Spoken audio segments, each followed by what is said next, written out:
Welcome बच्चों, my name is Pramod Kumar. Welcome to NIT science classes.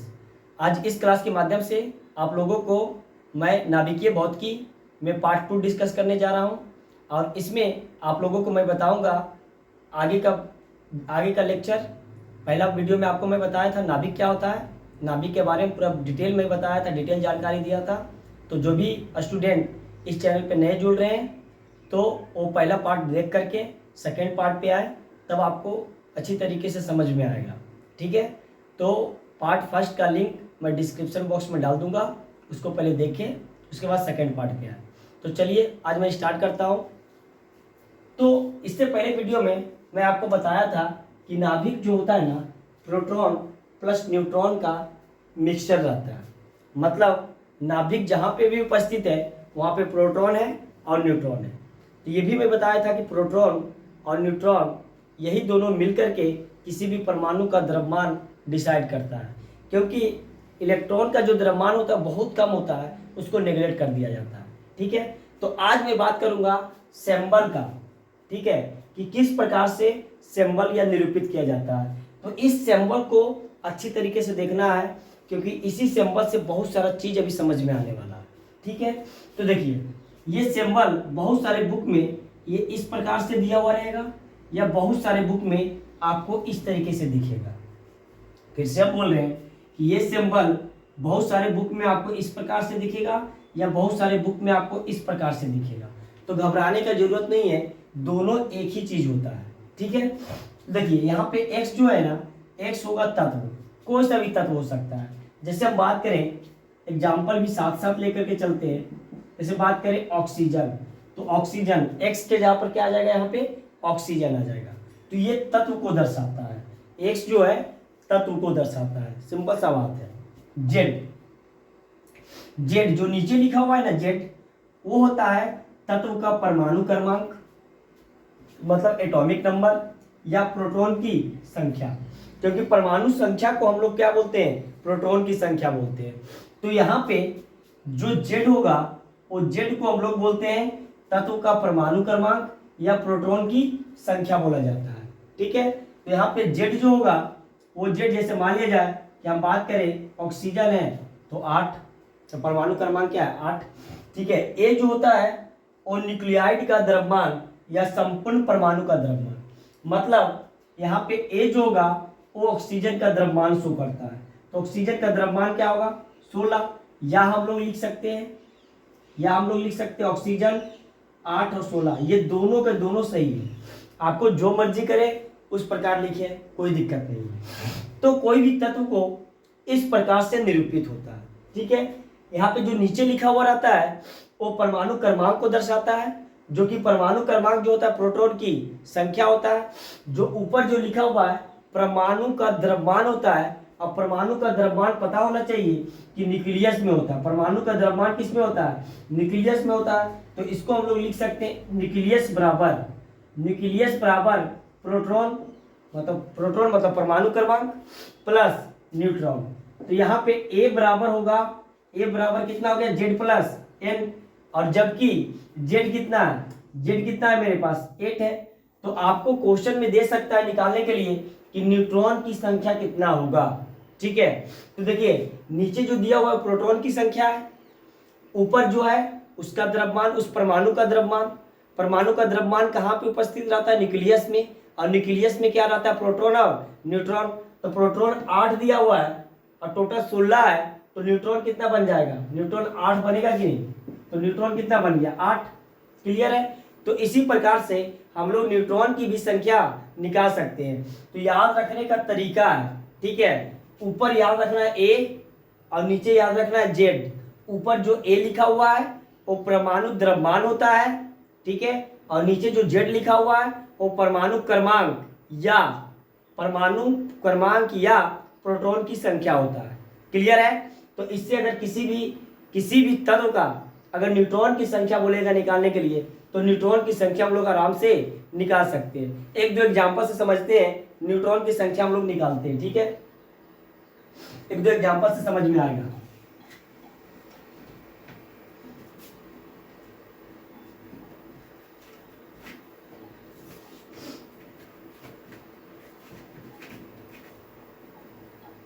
जैसे बात करते हैं, क्वेश्चन देते हैं, क्वेश्चन है कार्बन 6 12, ठीक है, कार्बन 6 12, उसके बाद कार्बन 6 13, कार्बन 6 14, ये दिया हुआ है, ठीक है। इसमें सभी का मान निकालना है। प्रोटॉन की संख्या कितना होगा, इलेक्ट्रॉन की संख्या कितना होगा, और साथ साथ आपको न्यूट्रॉन की संख्या भी निकालना है। तो सबका मान निकालने, प्रोटॉन इलेक्ट्रॉन और न्यूट्रॉन, ये सभी का मान निकालना है। तो प्रोटॉन जो नीचे लिखा हुआ रहता है वो परमाणु क्रमांक रहता है या प्रोटॉन की संख्या रहता है। तो इसमें प्रोटॉन कितना है 6, इसमें प्रोटॉन कितना है 6, इसमें भी प्रोटॉन कितना है 6, मतलब परमाणु क्रमांक। अब बात करेंगे इलेक्ट्रॉन बाद में बात करते हैं, पहले बात करते हैं न्यूट्रॉन, ठीक है। न्यूट्रॉन के लिए हम क्या बोले हैं कि इससे ये 6 को घटा दिया जाए तो न्यूट्रॉन की संख्या आ जाएगा 6, इससे ये घटा देंगे तो न्यूट्रॉन की संख्या हो जाएगा 7, इससे ये घटा देंगे तो न्यूट्रॉन की संख्या हो जाएगा 8। इलेक्ट्रॉन का बात करेंगे तो ये पता होना चाहिए किसी भी परमाणु में जितना प्रोटॉन की संख्या होता है उतना ही इलेक्ट्रॉन की संख्या होता है। तो इसमें इलेक्ट्रॉन की संख्या 6 और 6 दिया हुआ, ठीक है। समझ में आ गया बात। एक दो क्वेश्चन और कर लेते हैं, एक दो क्वेश्चन और करते हैं, उसके बाद क्लियर हो जाएगा।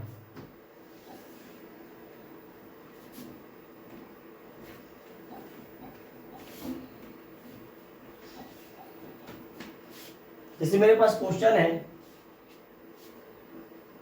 हाइड्रोजन 11, हाइड्रोजन 12, हाइड्रोजन 13, ये दिया हुआ है। इसमें क्वेश्चन पूछ दिया कि प्रोटॉन की संख्या क्या होगा या परमाणु क्रमांक क्या होगा। तो प्रोटॉन की संख्या सिंपल सा बात है 1, नीचे वाला क्या होता है प्रोटॉन की संख्या। अब पूछ दिया इलेक्ट्रॉन की संख्या क्या होगा, तो जितना प्रोटॉन उतना इलेक्ट्रॉन। पूछ दिया न्यूट्रॉन कितना होगा, तो क्या करेंगे, इसमें से ये घटा देंगे, न्यूट्रॉन इसमें है ही नहीं, न्यूट्रॉन नहीं है इसमें ये घटा देंगे तो न्यूट्रॉन कितना हो जाएगा 1, इसमें ये घटा देंगे तो न्यूट्रॉन की संख्या कितना हो गया 2। क्लियर है। अगर आपको पूछेगा कि इसका द्रव्यमान संख्या कितना होता है, ए द्रव्यमान संख्या, तो द्रव्यमान संख्या जो ऊपर लिखा हुआ रहता है वो क्या रहता है द्रव्यमान संख्या। इसमें 1, इसमें 2 और इसमें 3, तो इस प्रकार से निकाला जाता है। तो सिंबल याद रखना है आपको, सिंबल याद रखना है कि ऊपर जो रहता है द्रव्यमान संख्या का मतलब प्रोटॉन प्लस न्यूट्रॉन, और नीचे जो रहता है वो परमाणु संख्या मतलब प्रोटॉन की संख्या। तो ये सिंबल याद रखना है, भूलना नहीं है, ठीक है। अब बात करते हैं इसका समस्थानिक का। तो आपको ये सब पॉइंट आपको ध्यान में रखना है और याद भी रखना है, ठीक है। तो नोट में मैं पहला पॉइंट लिखाया हूँ कि किसी भी परमाणु में जो प्रोटॉन की जो संख्या होता है ना, उस प्रोटॉन की संख्या को हम लोग परमाणु संख्या बोलते हैं। ऐसे सबको भी पता होगा कि जैसे हम लोग पढ़ते हैं सोडियम का परमाणु क्रमांक कितना होता है 11, तो 11 ही प्रोटॉन की संख्या होता है। तो किसी भी परमाणु के अंदर जितना प्रोटॉन की संख्या होगा उतना ही परमाणु क्रमांक होता है। ये बात एकदम याद रखना है। इसको जेड से निरूपित किया गया है। पूरा का पूरा नाभिकीय भौतिकी के अंदर इसको जेड से निरूपित किया गया है। उसके बाद ये पता होना चाहिए कि नाभिक का संपूर्ण द्रव्यमान या परमाणु का संपूर्ण द्रव्यमान किसमें उपस्थित होता है, नाभिक का कुल आवेश, नाभिक का कुल आवेश जो होता है वो प्रोटॉन के आवेश के बराबर होता है। याद रखना है, नाभिक का जो संपूर्ण आवेश होता है वो प्रोटॉन के बराबर होता है। कैसे पता चला, क्योंकि नाभिक में क्या क्या पाया जाता है, प्रोटॉन और न्यूट्रॉन में तो आवेश होता ही नहीं है। तो नाभिक का पूरा आवेश किस पे निर्भर कर रहा है, तो प्रोटॉन के आवेश पे निर्भर करता है। उसके बाद अगर बात करें परमाणु का पूरा द्रव्यमान या नाभिक का पूरा द्रव्यमान बराबर होता है प्रोटॉन के द्रव्यमान प्लस न्यूट्रॉन के द्रव्यमान के बराबर होता है। तो ये तीनों के तीनों पॉइंट आपको याद रहना चाहिए, ठीक है। तो ये पूरा द्रव्यमान का बात करेंगे तो पूरा द्रव्यमान जो होता है ए बराबर जेड प्लस एन के बराबर होता है। ए मतलब क्या हुआ कि ए हुआ परमाणु द्रव्यमान या नाभिक का द्रव्यमान, बराबर होता है ये प्रोटॉन का द्रव्यमान प्लस न्यूट्रॉन के द्रव्यमान के बराबर होता है। तो ए बराबर जेड प्लस एन। ठीक है, तो ये तीनों पॉइंट आपको ध्यान में रहना चाहिए। ठीक है, अब बात करेंगे हम लोग समस्थानिक का। बात करते हैं कुछ महत्वपूर्ण बिंदु जो आगे चल के काम देगा इस चैप्टर में। पहला होता है समस्थानिक या समप्रोटॉनिक। ठीक है, समस्थानिक या समप्रोटॉनिक, तो इसको हम ये परिभाषा दे सकते हैं कि वैसे परमाणु जिनका परमाणु क्रमांक समान हो लेकिन द्रव्यमान संख्या भिन्न भिन्न हो, या हम लोग ऐसे बोल सकते हैं एक ही तत्व के वे परमाणु, एक ही तत्व के, लिखिए इसको परिभाषा को लिखिए आप सब कॉपी में, एक ही तत्व के वे परमाणु जिनका परमाणु क्रमांक समान हो लेकिन द्रव्यमान संख्या भिन्न भिन्न हो, उसे हम लोग बोलते हैं समस्थानिक या समप्रोटॉनिक के नाम से जाना जाता है। फिर से रिपीट कर रहे हैं, एक ही तत्व के वे परमाणु जिनका परमाणु संख्या समान, द्रव्यमान संख्या भिन्न भिन्न हो, तो वैसे परमाणु को हम लोग समस्थानिक परमाणु या समप्रोटॉनिक परमाणु के नाम से जाना जाता है। जैसे एग्जाम्पल से समझते हैं, मेरे पास ये 3 एग्जाम्पल हैं, तीनों एग्जाम्पल से समझते हैं। तो देखिए समस्थानिक होने के लिए क्या चाहिए, परमाणु क्रमांक समान। तो नीचे वाला जो लिखा हुआ रहता है वो परमाणु क्रमांक रहता है, तो तीनों के तीनों परमाणु क्रमांक क्या है, समान है। ठीक है, द्रव्यमान संख्या भिन्न भिन्न होना चाहिए, तो इसका द्रव्यमान संख्या इसका 1, इसका 2 और इसका 3, तो ये क्या हो गया, समस्थानिक। तो इस प्रकार के तत्व को हम लोग क्या बोल देंगे, समस्थानिक बोलते हैं।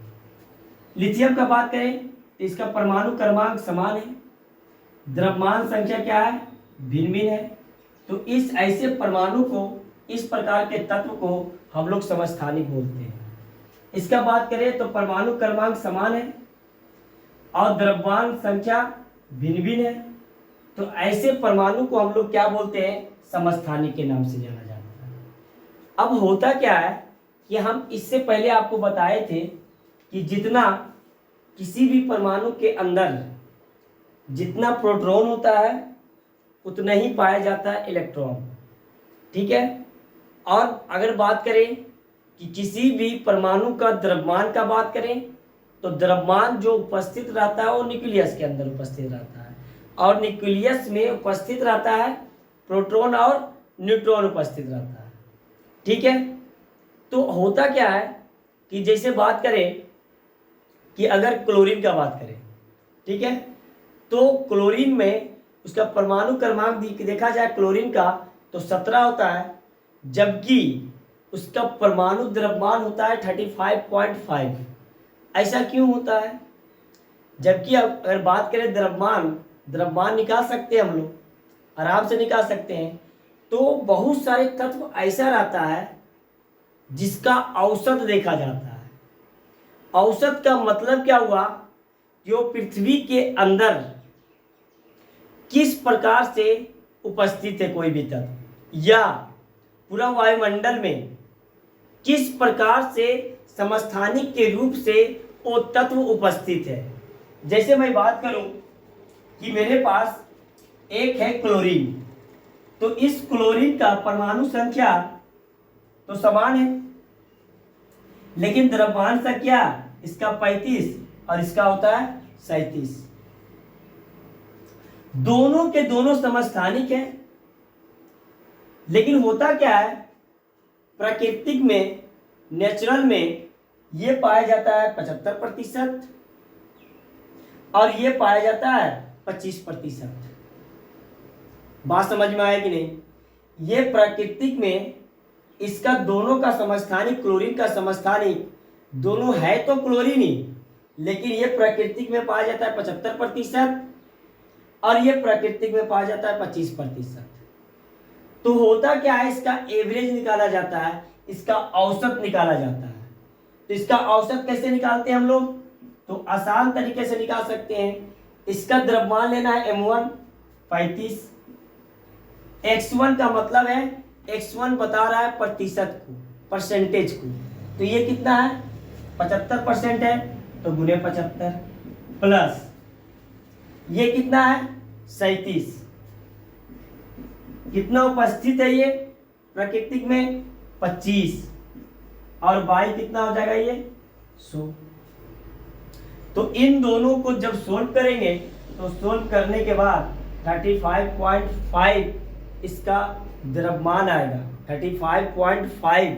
तो हम लोग पढ़ते भी हैं कि क्लोरीन का जो द्रव्यमान होता है वो 35.5 होता है। ऐसा इसलिए हुआ कि क्लोरीन का बहुत सारा समस्थानिक प्राकृतिक में उपस्थित है और सभी का अलग अलग परसेंटेज में बटा हुआ है। तो सभी का परसेंटेज का एवरेज निकाला जाता है और एवरेज निकाल करके उसका द्रव्यमान संख्या रखा जाता है। तो ये भी एक प्रकार का समस्थानिक का ही पाठ हुआ। ठीक है, बात समझ में आया बात? ये भी एक प्रकार का समस्थानिक ही हुआ। अब बात करते हैं संभारिक का। संभारिक नाम से पता है भार क्या होना चाहिए? समान। भार क्या होना चाहिए? समान। उसको हम लोग क्या बोलेंगे? संभारिक। तो एक ही तत्व के वे परमाणु जिसका द्रव्यमान संख्या व न्यूक्लियॉन की संख्या समान हो, मतलब परमाणु का भार क्या हो? समान हो, तथा प्रोटॉन की संख्या क्या हो? भिन्न भिन्न हो। या हम लोग बोल सकते हैं, इसको परिभाषा में आप लोग लिखे, एक ही तत्व के वे परमाणु, एक ही तत्व के वे परमाणु जिनके द्रव्यमान संख्या समान किंतु प्रोटॉन की संख्या या परमाणु क्रमांक भिन्न भिन्न हो, तो इस प्रकार के परमाणु को हम लोग समभारिक बोलते हैं या समभारिक कहते हैं। क्लियर? तो इसमें द्रव्यमान की संख्या क्या होना चाहिए? समान। तो एग्जाम्पल है मेरे पास, तो ये देखिए, ये दोनों का दोनों द्रव्यमान, एक कार्बन 614, एक नाइट्रोजन 714, तो ऊपर होता है द्रव्यमान, तो दोनों का द्रव्यमान क्या है? समान है। अब बात करेंगे प्रोटॉन, तो प्रोटॉन दोनों का क्या है? अलग अलग, एक का 6, एक का 6, एक का 7। तो इस प्रकार के तत्व को हम लोग समभारिक बोलते हैं। इसमें भी देखा जाए सेकेंड एग्जाम्पल में, तो इसमें दोनों का भार समान है, लेकिन परमाणु क्रमांक दोनों का क्या है? अलग अलग है, एक का 8 और एक का 9। क्लियर? तो इस प्रकार के तत्व को हम लोग क्या बोलेंगे? समभारिक या आइसोबार्स बोलते हैं। क्लियर? अब बात करते हैं सम न्यूट्रॉनिक। नाम से पता है समान न्यूट्रॉन होना चाहिए। एक, तो इसका परिभाषा लिखे, एक ही तत्व के वे परमाणु जिनके न्यूट्रॉन की संख्या समान तथा प्रोटॉन की संख्या और द्रव्यमान संख्या भिन्न भिन्न हो, तो इस प्रकार के तत्व को हम लोग क्या बोलते हैं? सम न्यूट्रॉनिक बोलते हैं। तो इसमें यही लिखे कि न्यूट्रॉन की संख्या इसमें समान होता है, परमाणु क्रमांक व द्रव्यमान संख्या क्या होता है? भिन्न भिन्न होता है। नाम से पता रखना है, याद करने का जरूरत नहीं है, नाम से ही पता लग रहा है। इसका एग्जाम्पल देखते हैं, ये मेरे पास एग्जाम्पल है हाइड्रोजन 13, दूसरा इसी का एग्जाम्पल है हीलियम 240 सॉरी। तो इसमें बात करेंगे, तो इसमें प्रोटॉन की संख्या, इसमें प्रोटॉन की संख्या 1 है और इसमें प्रोटॉन की संख्या 2। न्यूट्रॉन निकालने के लिए हम लोग क्या करते हैं? 3 में से 1 घटा देंगे तो न्यूट्रॉन कितना निकल गया? 2। और इसमें 4 में से 2 घटा देंगे तो न्यूट्रॉन कितना निकल गया? 2। तो दोनों का न्यूट्रॉन की संख्या क्या हो गया? समान। तो ऐसे तत्व को हम लोग क्या बोलेंगे? सम न्यूट्रॉनिक। इस पे बात करते हैं, तो इसमें यहां देखना है कि यहाँ पे परमाणु क्रमांक क्या है? अलग अलग, इसका परमाणु द्रव्यमान भी क्या? अलग अलग। बात करेंगे न्यूट्रॉन की संख्या, तो 7 में से 3 गया तो 4 और 8 में से 4 गया तो 4। तो ऐसे परमाणु को हम लोग बोलते हैं सम न्यूट्रॉनिक के नाम से जाना जाता है। तो ये सेकेंड पार्ट का वीडियो है, ठीक है। थर्ड पार्ट का वीडियो भी जल्दी से जल्दी अपलोड कर दिया जाएगा। Thanks for watching.